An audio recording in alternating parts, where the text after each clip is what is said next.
Good evening, and welcome to Shh, it's Bedtime. I'd like to read you a story tonight by Beatrix Potter called The Tale of Peter Rabbit. Once upon a time, there were 4 little rabbits, and their names were Flopsy, Mopsy, Cottontail, and Peter. They lived with their mother in a sandbank underneath the root of a very big fir tree. "Now, my dears," said old Mrs. Rabbit one morning, "you may go into the fields or down the lane, but don't go into Mr. McGregor's garden. Your father had an accident there and was put into a pie by Mrs. McGregor. Now run along and don't get into mischief. I'm going out." Then old Mrs. Rabbit took a basket and her umbrella and went through the wood to the baker's. She bought a loaf of brown bread and 5 currant buns. Flopsy, Mopsy, and Cottontail, who were good little bunnies, went down the lane to gather blackberries. But Peter, who was very naughty, ran straight away to Mr. McGregor's garden and squeezed under the gate. First he ate some lettuces and some French beans, and then he ate some radishes. And then, feeling rather sick, he went to look for some parsley. But round the end of a cucumber frame, who should he meet but Mr. McGregor? Mr. McGregor was on his hands and knees planting out young cabbages, but he jumped up and ran after Peter, waving a rake, calling out, "Stop, thief!" Peter was most dreadfully frightened.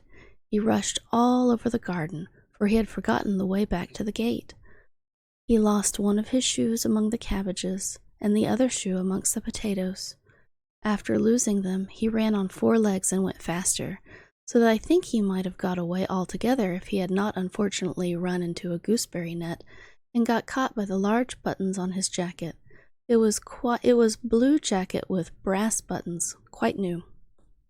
Peter gave himself up for lost and shed big tears, but his sobs were overheard by some friendly sparrows, who flew to him in great excitement and implored him to exert himself.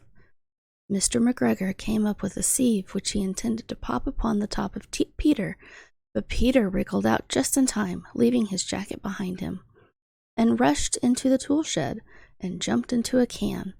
It would have been a beautiful thing to hide in if it had not had so much water in it. Mr. McGregor was quite sure that Peter was somewhere in the tool shed, perhaps hidden underneath a flower pot. He began to turn them over carefully, looking under each. Presently, Peter sneezed, "Kerchoo!" and Mr. McGregor was after him in no time, and tried to put his foot upon Peter, who jumped out a window, upsetting 3 plants. The window was too small for Mr. McGregor, and he was tired of running after Peter. He went back to his work. Peter sat down to rest. He was out of breath and trembling with fright, and he had not the least idea which way to go. Also, he was very damp with sitting in that can. After a time, he began to wander about, going lippity, lippity, not very fast, and looking all around. He found a door in a wall, but it was locked, and there was no room for a fat little rabbit to squeeze underneath. An old mouse was running in and out over the stone doorstep, carrying peas and beans to her family in the wood. Peter asked her to way to the gate, but she had such a large pea in her mouth that she could not answer. She only shook her head at him. Peter began to cry. Then he tried to find his way straight across the garden, but he became more and more puzzled. Presently, he came to a pond where Mr. McGregor filled his water cans. A white cat was staring at some goldfish. She sat very, very still, but now and then the tip of her tail twitched as if it were alive. Peter thought it best to go away without speaking to her. He was heard about cats from his cousin, little Benjamin Bunny.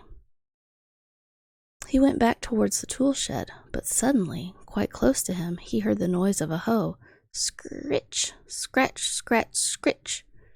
Peter scurried underneath the bushes, but presently, as nothing happened, he came out and climbed upon a wheelbarrow and peered over. The first thing he saw was Mr. McGregor hoeing onions. His back was turned toward Peter, and beyond him was the gate. Peter got down very quietly off the wheelbarrow and started running as fast as he could. along a straight walk behind some black currant bushes. Mr. McGregor caught sight of him at the corner, but Peter did not care. He slipped underneath the gate and was safe at last in the woods outside the garden. Mr. McGregor hung up the little jacket and the shoes for a scarecrow to frighten the blackbirds. Peter never stopped running or looked behind him till he got home to the big fir tree. He was so tired that he flopped down on the nice soft sand on the floor of the rabbit hole and shut his eyes. His mother was busy cooking. She wondered what he had done with his clothes. It was the second little jacket and pair of shoes that Peter had lost in a fortnight.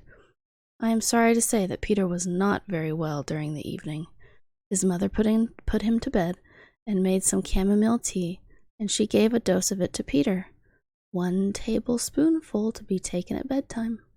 But Flopsy, Mopsy, and Cottontail had bread and milk and blackberries for supper. The end.